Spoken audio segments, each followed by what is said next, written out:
Recorded to the cloud. All right, welcome everybody to Here for the Horses. Glad you are here. We have a good, solid next hour. So we're going to take a look at homework from last week. We're going to take a look at a couple videos. We're going to talk about this week's homework, and then we are going to talk about next week's live. And then I have a little fun surprise at the very end. Okay. So to start off, are there any questions anybody had? Or anything weird, anything cool happened this week?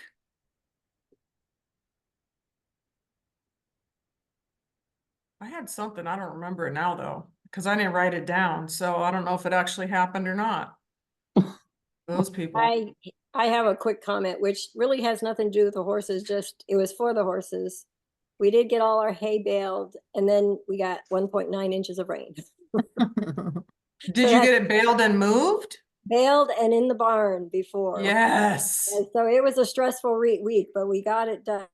My husband's leaving for Canada next week, so it's kind of this week. Plus, next week doesn't look good for having some dry days, which is funny because we've been in a drought forever. But as soon as you go to hay, it's going to rain. So. How many bales did you get? We actually got 248 square bales. Oh, okay. That's a nice amount. Does that get you through winter though? Oh, yeah. Oh, it does? Okay. Horses are pastured, so. Yeah. Yeah. That's nice. Right on. I know. Hay season, man. You know, I had to cancel an appointment, and I live in a rural town, and I was like, sorry, they cut our hay. I gotta go, like you have to, your life has to revolve around that. You don't get to be like, well, I'll just get the hay out of the field, tomorrow. No, you get it out of the field when you cut it, like when it gets baled. You move it because you don't know what's going to happen. And what you don't want is a bunch of wet bales. So, they kind of looked at me like, you're canceling an appointment because of hay. I'm like, oh, are you new here? Are you new? Yes, I am. So, yeah, that was funny. That's hard. Did you have to move that yourself? Did you get some buckers? No, it's just my husband and I. Everything's just us. So, and my husband is 79 years old, and he loaded them on the wagon and unloaded them all in the barn. So he did a good job. But my goodness, both worked very hard we started at the beginning of the week just getting ready. So it was that's good. so tiring. I hate throwing hay. It's funny. It's funny when you talk to people and some people are like, I love bucking hay. I love bucking hay. And I'm like, what about it do you love? Because it's awful. It's itchy. Yeah. You get congested. They're heavy. They're awkward. You're just sweating. Ugh. Oh, yeah. It's bad. Wanda's here. I knew it. I'm gonna give her a hard time.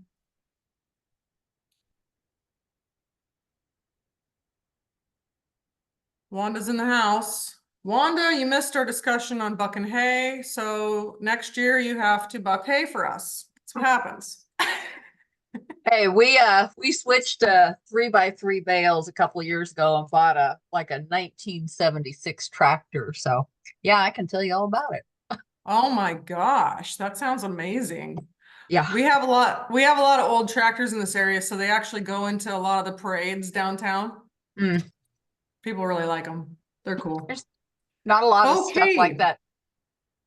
What? Okay, so let's start on homework. Let's see, I'll pull it up first so I know what I'm doing here. Let's talk about Ellie first, because we're doing Ellie's range of motion here. She's doing front leg range of motion. Yeah. Share screen. Boop. There we go. Share it. Okay. Can everyone see Ellie? All right. So, this is a good problem to have. So we'll talk a little bit about it. So, Leanne had said the flies were getting crazy, and you can kind of tell she's irritated. So it's pretty slow, but let's watch this a little bit. So the reason I wanted to show this video was because you know how I always talk about people always want to take that leg too far? And I said, I would rather you don't take it too far. And then you can always move it forward. Like, please don't take it too far. And so Leanne does not take it too far. So I want you to see what that looks like. Okay. So obviously she did not take it too far. Yeah. Too far. Oh, that's me talking. I'm like, what?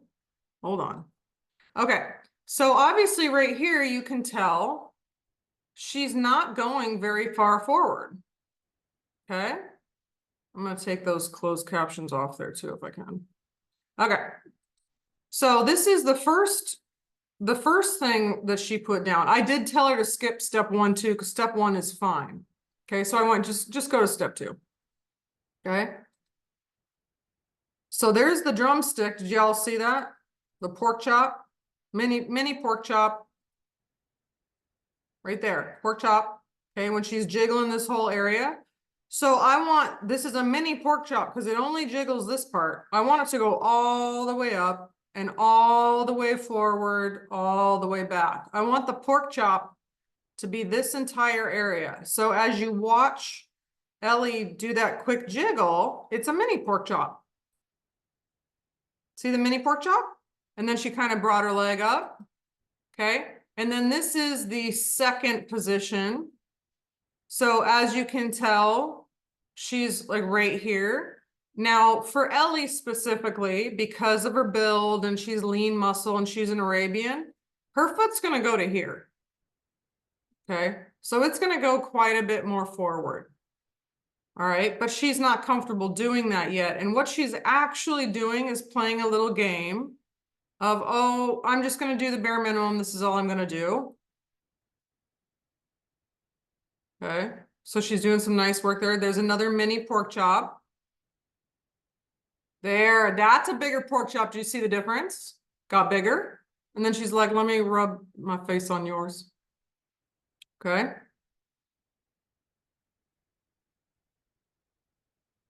And then Yeah. right there, I was just saying, I do expect her to come this Okay. far forward for her. Mhm. Okay. I do expect her up here. So here's.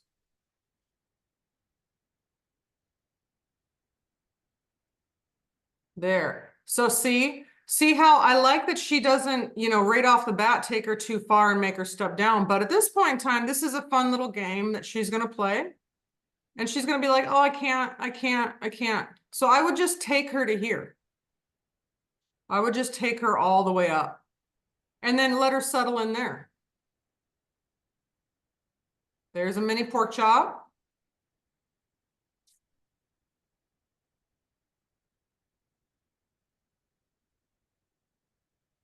Flies.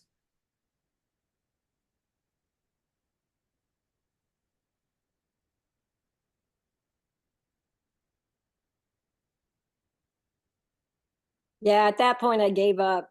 She had Yeah. flies. Yeah, And it's nasty out there. and she's And there's trying no reason not to. and she's trying to stomp her left foot while I'm holding her right foot. It just doesn't Yeah. make sense. So I'm like, okay, we'll try this again. But Yeah. I did like it though that she would put her foot down and not step forward. Yes. Yep. So you're pretty much you're just working her into, no, I actually want it here, not here. And Mhm. so what's nice is if she puts it right here, you can just grab it and slide it forward too. Mhm. But I would just take her fetlock and bring it all the way up. Okay. And sometimes I'll put the other hand up, like your right hand. So the left hand pulls the leg and the right hand goes to the chest so Oh, that right. she doesn't step down. Step forward. Okay. But, they're smart again. And this is a little game. She can do it. She's probably tight, right? So she probably Mhm. needs it and doesn't really want to do it, but that's not the game we're playing. We're playing the let's get the tension out game. Right. Okay. Yeah. So yeah, keep going with it. And then we'll keep watching. She's gonna get it. All right. Kingston's knee and fetlock. Kingston's a fun one. He had a fair, did all see his videos for the lower legs? he had a lot of tension in his knees and lower legs. So this is her second video because I asked her to send me another one. She has, there's the belly lift. She has other videos. Belly lift again. He's still playing on that belly lift a bit. Okay. Oh, this one probably. Lots of tension. Oh yeah, because I talked about this. I said, I want everyone to watch this video. When Nancy starts working on him, he's a bit distracted, but once he starts paying attention, the tension just was pouring out, just pouring out. He was licking and chewing and yawning and all these different things. So he's distracted, you know, da da da, da da da da da. And then she starts working these legs. And he doesn't know what to do. Like he was like, I can't even control myself. You're making me feel crazy. So he was like biting at his rib cage, looking around at her, all these different things. So if you haven't watched that video yet, go ahead and watch it. Because see, here's this like, oh, that's a weird feeling. And then she keeps working him and it just starts pouring out. So that one was really fun. So I asked her to do another one. And that's the one we're going to look at today. No, we're not. We're going to look at lateral flexion. But this is the second part of that. And so he had a lot less tension. And he has one leg that has more tension than the other. And you can tell that by the amount that he releases. So first video, he just released. This video, lots of releases on, I believe, the left front, and then the right front did not have as much. So he would bite, chew, you know, lick and chew, bite his leg, you know, turn, rub his face on stuff. He kept trying to rub his face on the hitching post. And then she switched him around and he did not do as many releases on the other leg. So pay attention to how much they are releasing and what types of releasing. Okay. Because I do rank releases in intensity. So the lower intensity releases are your lick and chew. Sometimes you're like your, you know, the head goes down, you know, the smaller stuff. The bigger releases are the yawning, biting at the rib cage. I mean, anytime that they need to go like, hold on a second, let me get into a different position so I can release, and then they do something, that's a bigger release. So if they're standing and they're not moving and they start to lick and chew, obviously that's a smaller release. A head shake is kind of a smaller one. I do love me a good head shake though. But you know, the releases where they don't have to move their body are generally the smaller ones, other than kind of the whole body shake. That's a big one. The yawn is a big one. But if they're like, sometimes they'll go on 3 legs and then bring their back leg up and like itch their ear, you know. So anytime they're doing some contortion, that's a big release. So I pay attention to those. He had a lot of big releases on his first video, both sides. This video, he had bigger releases on just the one side of his one leg. So information for you is he has more tension in that leg. So then if you wanted to follow the story, you would do the hind legs also and see if there's a relationship to the diagonal leg, right? You know, and if there isn't, is there more tension in the same side leg? So those tell you different things. All right. So that was a cool video too. They're fun to watch his improvement because you always want to see improvement. That's why I tell people, you know, we want big releases, don't we? We love those big yawns. We want all this weird stuff that horses do sometimes. But the reality is you don't want that. You want that to, you know, it's always fun to get those photos right off the bat, but over time, you want that to dwindle because you don't want them carrying that much tension. Okay. Oh yeah, this last clinic that I was at, I have a regular client there. And I mean, regular, like been doing her for 1.5 years. and I was talking to my the owner, and she was in the clinic, and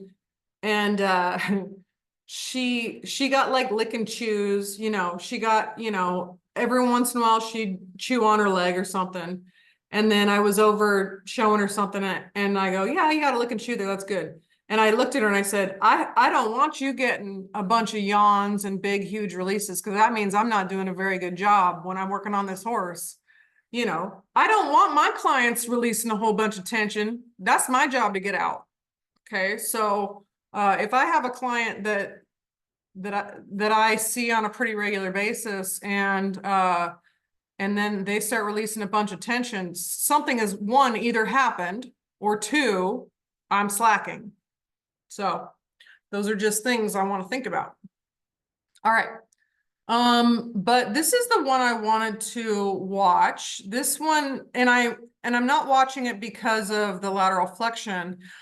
Those of you who have my short ebook called Equine Insight 7 Tell Signs of Tension, he does this. He does it. And it's very hard to catch sometimes. So I've talked about, and I used Chester as a photo in my book, my ebook. One of the telltale signs of tension is repetitive behaviors, kind of erratic behaviors that don't make a lot of sense. And he does this. So Chester's is folding his neck in half. All right. Let me find where it was, though. I should have marked that down for us. I'm pretty sure it's on the other side.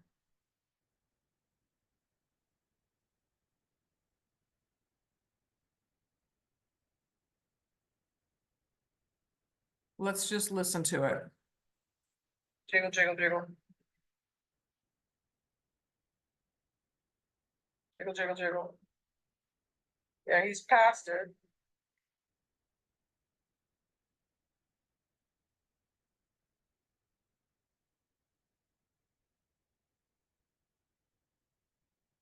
There, I'd stay right there.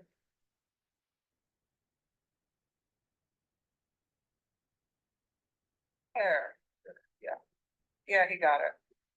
So he's in the habit of just going past that, and then he kind of fixes it as he gets closer coming back.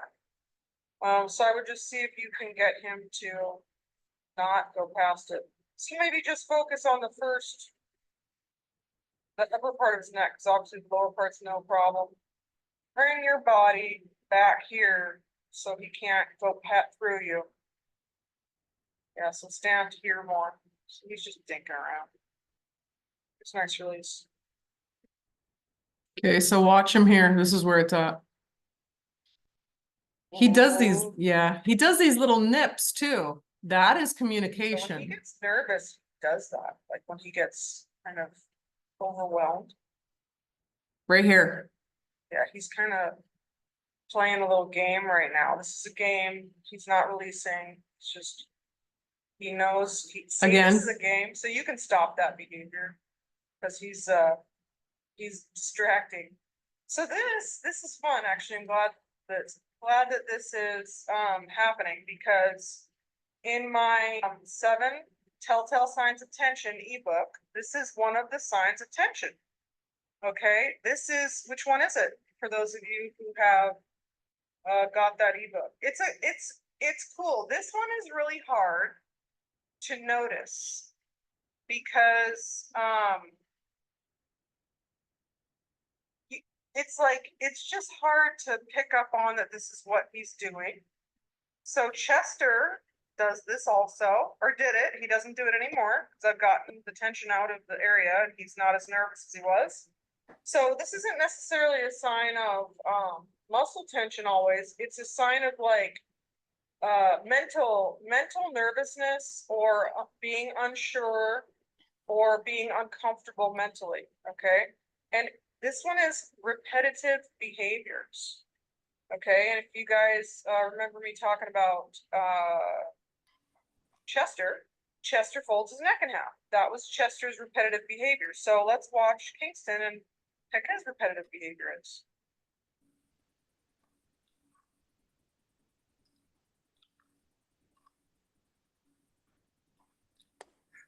It's that right there. Okay, so well, that's actually a release. But he keeps doing this little movement that's similar to that. So let's count. Oh, and then the little bite, the little acting out. That's a sign of tension and nervousness. That right there. That behavior is a sign of mental nervousness, tension. There he does it again. Okay. So what happens every time he does that move?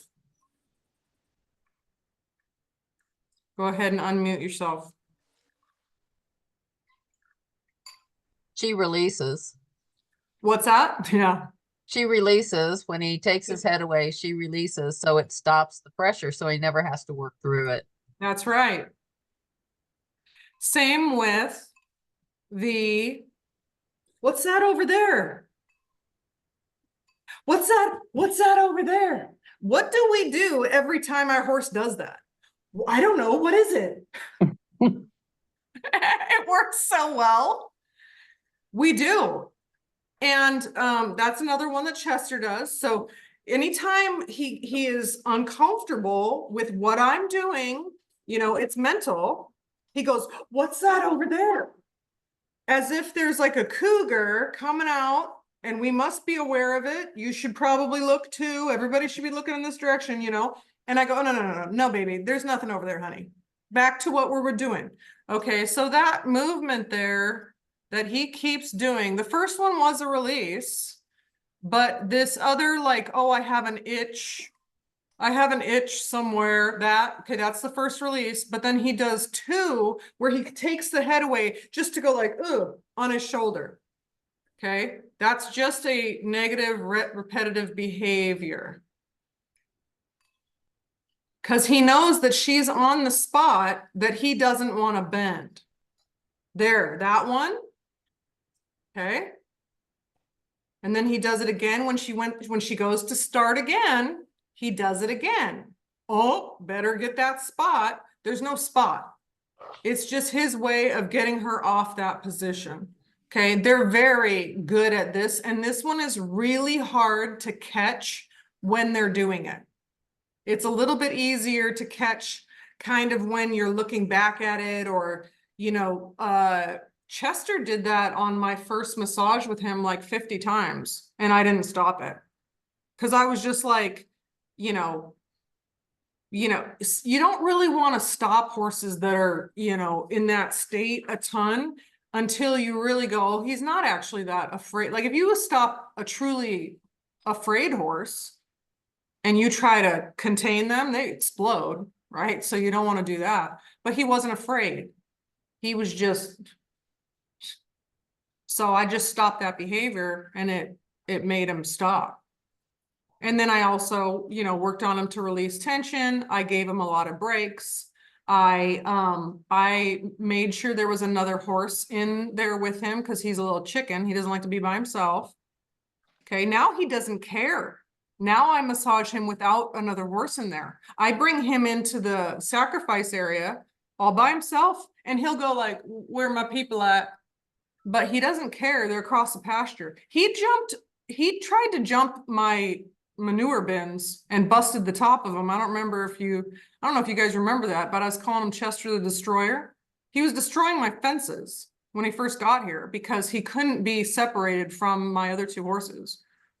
So he doesn't do that anymore. I showed that video. I did a little video where he was running the fence line. It was really pretty. He's a pretty horse when he runs. And then at the end of that video, I said, he's running that fence line because he's nervous, but I'm not going to tell anybody that because it's a cute video. But he doesn't do that anymore. Now, when I set him loose in the arena, he just kind of walks to the side and looks around. Okay, so all of that weird behavior that is hard to pinpoint can disappear once you get your horse more comfortable and get some of that tension out of their body. If they're storing tension in different areas of their body, it's hard for them to relax and be calm. Okay, so we know that he has tension in his upper neck, Kingston, and we know that he has tension in his legs. So this little biting stuff, this little weird biting stuff, and in this video, I compared it to a golden retriever. Because golden retrievers are interesting dogs. They always seem to have like one weird thing that they do. And I knew this one golden retriever that would poke people, and it was so annoying. But he would just come up to you and he'd poke you with his nose. And that's kind of what Kingston does with his mouth. He kind of pokes at you. So it's a nervous behavior. I expect that to go away also. When Nancy's going to do the intensive massage, the 3-person intensive massage with Kingston. And it's going to be awesome because I'm going to work him over virtually. So he's gonna get it. It's gonna be fun. So I'll shut down that behavior when I see it, and I'll go, no, get a nice hold of that halter and do a little, hey sir, let's not do that. To rip that out of my hand next time, and we're gonna have an issue. Okay, so that's kind of cool. That's one of those things for the 7 telltale signs of tension. Weird repetitive behaviors that don't make sense. That's a sign of tension. Okay. Okay, Ellie, like moving forward, I think those were all, this was little sparkles, that was cool. Sue was saying she like threw her leg up, that was funny. We'll watch that real Here, quick. people, I do the same thing. Whoops. She's arthritic, okay. You've been working on her bi-weekly. Sorry, the video cut off the leg raise. She practically threw her leg at me.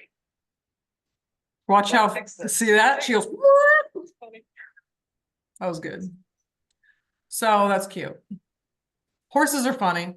I will say though, now that I just thought of it, that is why I want you standing pretty much like you're gonna straddle the leg. If the leg were straight forward, I want your legs like that. So if your leg is in front of where their leg naturally goes and they throw that leg forward, you get knocked in the kneecap and that doesn't feel good. So I do pretty much straddle their front leg as I'm bringing it forward. Okay. Okay. I think that's it for, oh, I haven't seen this one yet. So you guys will see my comments on that. That's looking better. Yep. See how that's tight? So this is, Leanne's doing a perfect example. I want your, see how she's standing real close to his knee right now. That's what I want. And she's straddling that leg perfectly. Okay. Because what I've kind of asked her to do is put his knee like right where your pelvis is and kind of move that foreleg back and forth because he's real stuck right around here. So this whole scapula should move. So I've kind of asked her to do that. And then if he threw his leg forward, it would just go through her legs and not hit her in the knee, which is great. So I'm going to take a look at that tonight and I'll get comments up on that. Okay. Any questions? Let me stop screen share here for a second. Hi, Carol. I see you. All right. Any questions on that? Okay. So let's go to back to screen share. Homework for this week. Ting points. Ting points. Let's watch. Whoa. I was not trying to move that. Why is this not moving? Okay, that works. This thing needs to move. Hold on. You guys can't see this thing I'm trying to move, but it's right where I need it to not be. Okay. Not that, not that.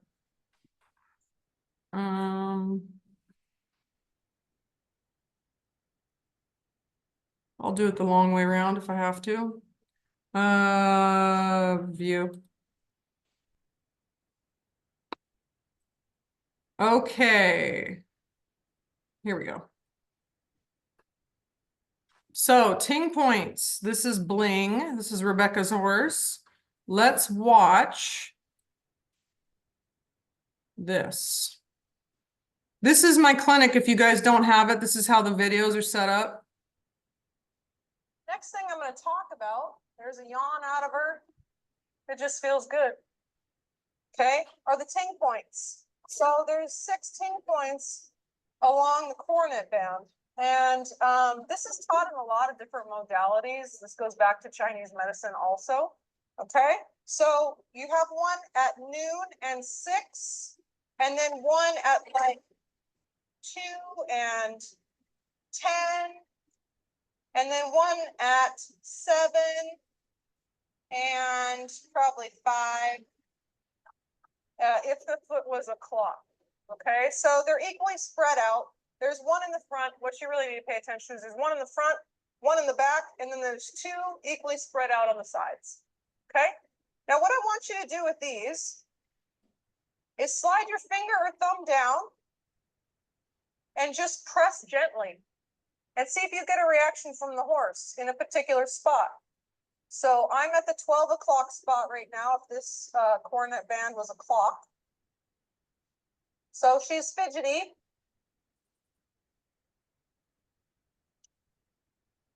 And you can just see what they do. Just hold that spot for a little bit. You could do a little rub or a little pulse. Okay, so I'm not getting much of a response there. So let's go to the 6 o'clock. And I'm going to press with my thumb because it's easier on me. Now her eyes just got really droopy right there.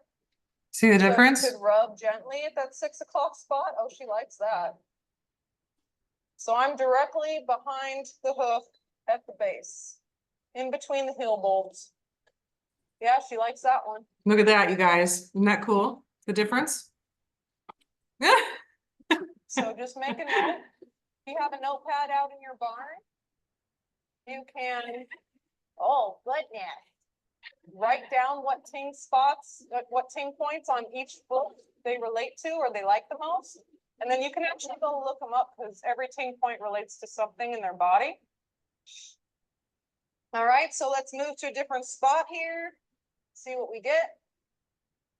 Now I'm kind of looking for what is the eye telling me? What's the breathing telling me? So she's blinking a fair amount. That can be a sign of tension.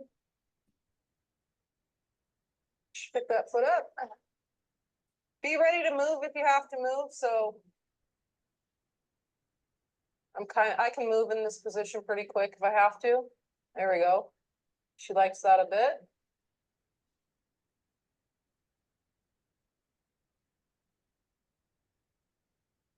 Now, sometimes if they get really antsy in a particular spot, it means there's a fair amount of tension in there. So you might want to hold out on that spot and see if you can get them to do a big release. Oh, look at that. Okay. Okay. I had switched spots to the spot next to that one. That felt good. Okay, so I've done the 2 on the outside.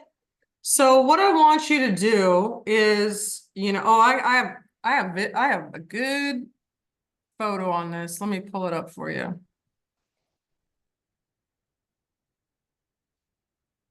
Do I? I'm pretty sure I do.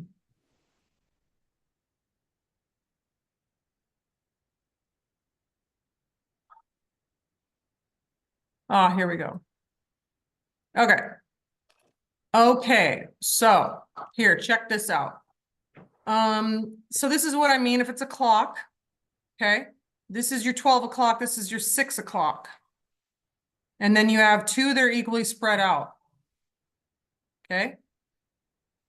And then this is the hind feet. Now, all of these are what it relates to, what meridian it relates to. Okay, so this is one way to view it. So this is looking down on the hoof. Okay, here's another way to view it. This is the front feet.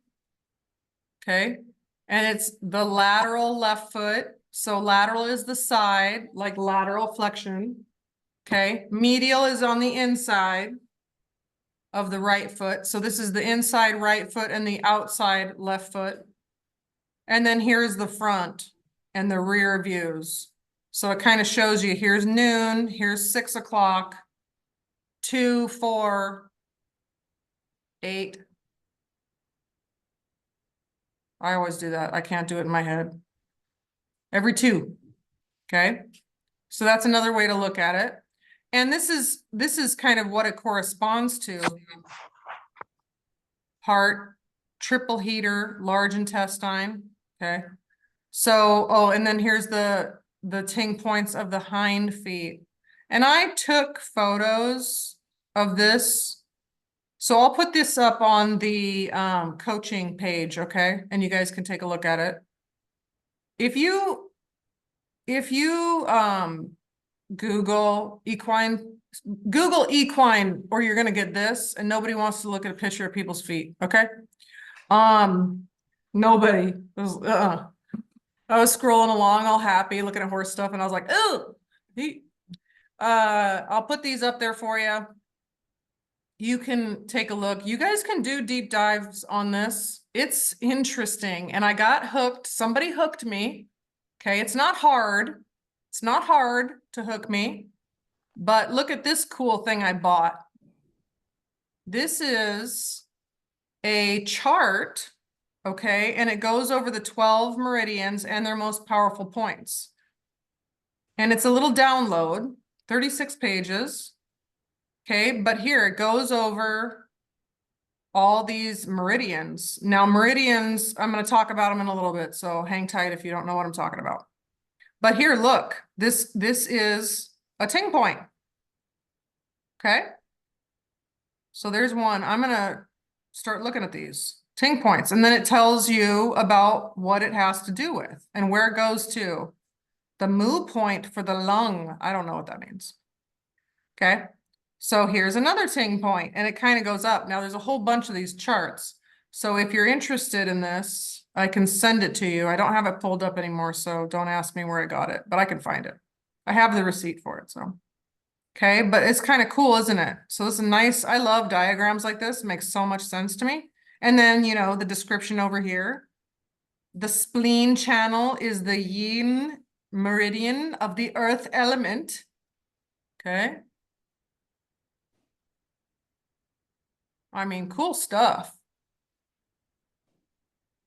So I'm going to take a look at this. I'm going to print it off because I don't like looking at stuff on computers. I need to print it off so I can absorb it. All right. So I want to show that to you. It's pretty cool. Let's see. What else? Not that. Not that. Ah, yes. Okay. So let me read to you something. I combined, none of this is my information. I'm just going to read it to you because I found it, thought it was cool, and combined it all together. But this is interesting information when you Google ting points. So the ting points are the end points or the starting points of a meridian in a horse. They are located above the coronary band of all four hooves.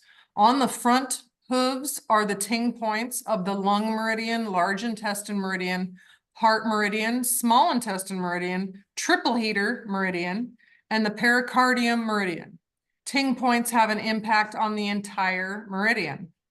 They are usually treated when a horse has a problem that is localized along the meridian. In many cases, this is pain or tension in muscles that are located under the corresponding meridian. Equine ting points. In traditional Chinese medicine, the meridian system is a set of 12 major pathways throughout the body through which energy, or I think it's called qi, flows.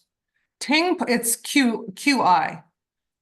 Ting points are the acupressure points above the coronary band of the hooves that relate to the beginning or the end of these organ meridians. Oh, this was information I hadn't heard before right here. This is really cool. Once you get to know what your horse's ting points are, you can use them as a good gauge of their health. If a ting point is warm to the touch or swollen, chances are a sudden health issue like respiratory infection is occurring. If ting points are cold to the touch or sunken in, your horse is most likely suffering from a chronic condition such as arthritis. So that's great. Super interesting. So if the ting points are warm, it's something that just happened, probably short term. If ting points are cold and sunk in, it's a more chronic issue long term. So something to think about when you're doing this week's homework. Okay, especially if you have multiple horses, what's the difference? I also heard or was read once that if it's like squishy or, kind of bulbous, something to think about. And how is it after you hold the ting points? Okay, so So, yeah, uh, years ago, I had a horse who was chronic laminitis. So I did a lot of red light therapy on with his feet as acupressure points. And so I got this really lovely book. And this well, I think spring, I was looking at that today. I was doing some work on Mystic Knight. She was stiff-legged for a couple weeks, and I was doing them. Left it too close, and buckaroo. It took Oh my gosh, screwed it that up. stinker. And so now it's in pieces. I photocopied Oh, the pages I needed. Now it's in a envelope. But I mean, I've had this book for probably 15 years, and it took him wow. 1 hour to destroy it. Oh my gosh. Those extroverts. Yeah, I think I saw that book today as I was looking at stuff. There's like 3 or 4 books that look like they're pretty solid on that It on that really, information. Meridians are very interesting. So I was going through my Masterson method book and he doesn't go into great detail on them. I think it was 29. He did say, which I didn't know this, so let me see, so I can make sure I'm not, there I am. So he shows the different points there like that. Okay. And then he actually said, I thought it was interesting. A release does not necessarily mean that there is tension on that point, but rather it may be related to activity on the corresponding meridian. Okay, so I did not know that. Because I was taught it is a release. I mean, anytime they release, it's a release, but it doesn't mean there's necessarily tension at that ting point, but it is a reflection of what's going on in the meridian. So you do want to pay attention to that. that would be And then when what's you, that, Leanne? well, that's helpful to know when on the one diagram where it was the small intestine or the lung, so if they have a release on the lung ting point, that's going to say there's something along that lung meridian, and they may have coughing or something else, they're exhibiting. So I think that's what he means. It's not necessarily that specific point, but along that lung or small intestine, or, there could be an issue. Yeah, exactly. Okay. Let me check my photos just one time because I know I took photos of stuff. Oh, I took photos of, yeah, I took photos of those points that I showed you in case I lost the website. Okay, so we're good. So that's the homework, ting point work. So if you can set up your video kind of in the way that I had it, because wasn't it cool to watch Bling when she was like, I'm gonna eat this lead rope when you're on this ting point, and then on the other one she went like, good night, have a nice day. Okay, another thing that just reminded me of, sometimes with Chester, major tension in his legs, right? Major issues, trauma, da da da da. Sometimes when you're doing ting point work, you will feel, and that's the best way I can describe it, a mount in tension or in energy, and the horse will go, they'll be like quiet, and then they'll go, ah, and then they have to stop. Okay. So that's happened twice with Chester. So what I feel, and I don't know for sure what's happening, but what it feels like to me is that they are absorbing as much of that as they can. And then it gets to the point where they can't quite handle it anymore and you need to stop. So it like mounts in their body. And I've felt this going down horses' backs really slow too. doing meridian work on the bladder meridian going down their body. And then you get to a point and you can kind of like feel the energy like mounting up, and they need to like stop, like they kind of shake and do stuff. So just be aware that can happen if there is a buildup of energy or something, whatever it is. It's kind of interesting. It's kind of cool. So just something to look out for. Okay.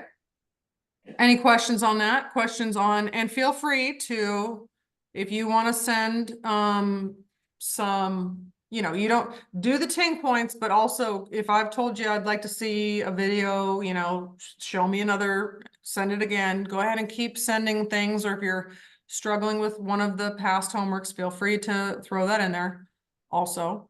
But ting points are cool.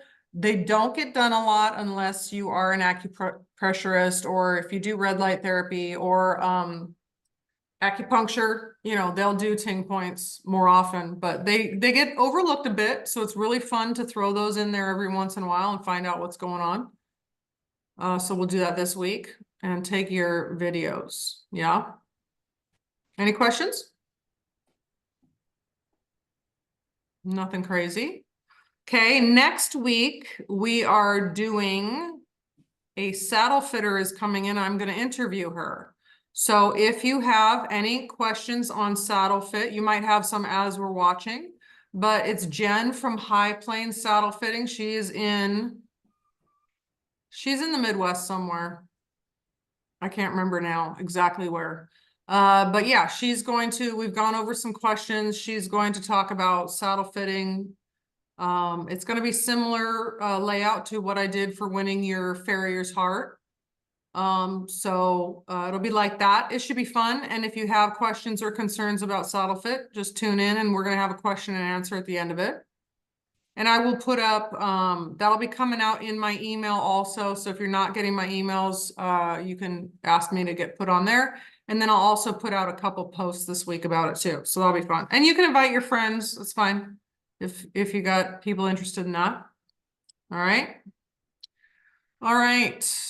Lastly, let's see, I'll pull it up here.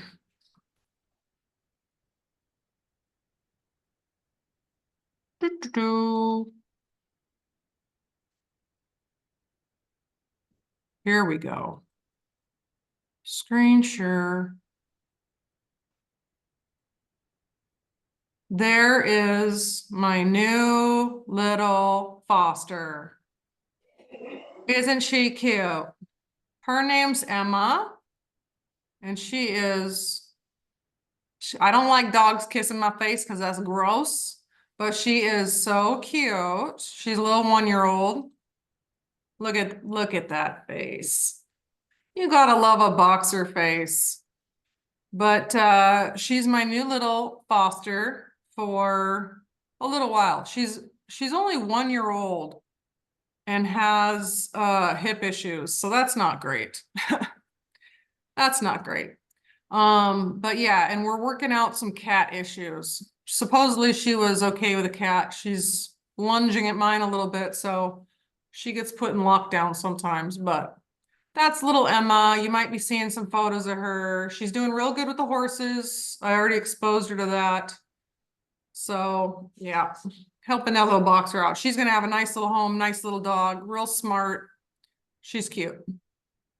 All right, that's all I got. What you guys got? Any questions? Carol has something cool coming up. When is your thing, Carol? It will be when I get her, the vet's coming on Tuesday to do blood work. Okay. 'Cause I'd like her to have that. And I took pictures. I had to do a video of her walking in slow motion.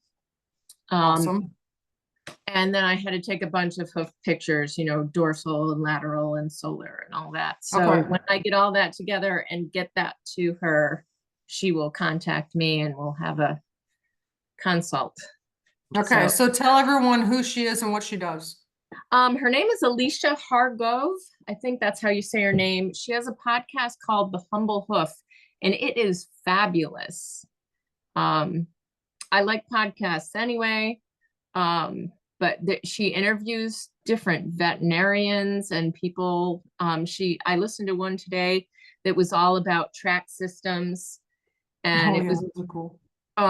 yeah, I have a small track, and this woman she does a lot of laminitis rehab, and she has 5 acres and 25 horses, and Oh, 13 of her own, and then people, bring them in to rehab, and then they go back, and it was fascinating. It's really good. I would highly recommend it. cool. Yeah, so Carol is going to get back to us and tell us everything she learns. Yes, It's I gonna be will. awesome. Yeah. So we need to spread the knowledge. So that's going to be fun, and interesting. Laminitis is such a hard, it's so sad, and it's so hard once it starts happening, it's tough. So that's going to be good. And which horse are you doing that on, Carol? Jazz, because Jazz. I've had her since she just turned 4, and she's had some subclinical laminitis basically for 14, well, ever since I've gotten her. She's Wow. so, yeah, a long time. 11 years. It goes up and down. Yeah. Almost had her like having a really normal hoof, and she was playing and jumping and running all over the place, and then she got vaccines, and we haven't recovered. That was like 5 years ago. Still, we've never gotten back to that point again. She's Oh, always teetering. I've never got her metabolic stuff under control. She's always like right on the edge. So any little thing tips her over into trouble. yeah, that's sad. Because, that's like people who live with chronic pain. It's doable. You get used to it, but it's just sad, right? We aren't meant to live like that. So it's hard. All right, cool. Well, love to hear about how that's goes and what you learn and stuff. So that'll be fun. Anyone else? No, awesome. That's what I Aaron, have. So look, oh yeah, go ahead. just a quick comment. I am having so much fun with this stuff, and I just wanted to let you know. It's just, Good. yeah, it's been a kick. And like I posted about my friend's horse that I worked on for a little bit, and she was cleaning buckets, and I'm just rubbing her and doing her legs and little hyoid, little cheek. And I reach up and I'm rotating her ear around, and my friend comes over and says, she doesn't like to have her ears touched. Like, well, she didn't tell me that. Yep.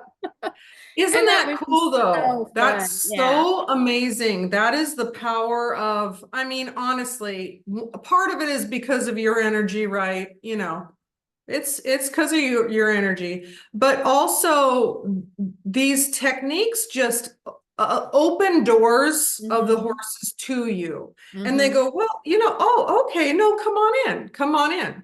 I Yeah. don't let some people touch my ear, but Right. you come on in because Right. you made that feel good and that felt good. And I didn't mind that part at all. This is a good day. Right. So, I had told you in that post, sometimes when horses are extreme on some things, I Mhm. just start at the opposite end of the body, work my way forward. And by the time I get up to the front, they don't care. They're Yeah. like, whatever, do whatever you want. It doesn't even matter. And I don't have any of those issues. So that's a great example. You didn't even start at the hind end. No. So think about how much that must have felt good to them, where they're like, oh yeah, no, you can touch my ears. We're cool. You and I. Right. Yeah. And That's she was at fun. a clinic and getting lessons, and so there was all new surroundings, and so she had a lot of attention, but I just had a little bit of time, and I just like worked from her legs and went up, and it was just like, Oh. yeah.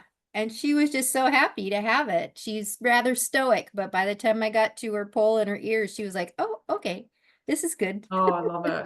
Yeah, it That's was amazing. That's awesome. so So, fun. Yeah. yeah. Work on So your friends' thanks. horses, you guys. Work on your Yeah. friends, get strangers' horses, whatever you have to do. I'm gonna start applying this to like camels if I can get my hand on a camel at some point in time. Yeah, that'd be awesome. So thanks. Thanks. It's been so fun. Thank you. Thanks for sharing that. I love it. Mhm. All right, guys, that is it. Have a wonderful Labor Day. Have fun and have a great week. I love to see your videos. Thank you. Bye, everyone. Bye, Michelle. Bye. Bye.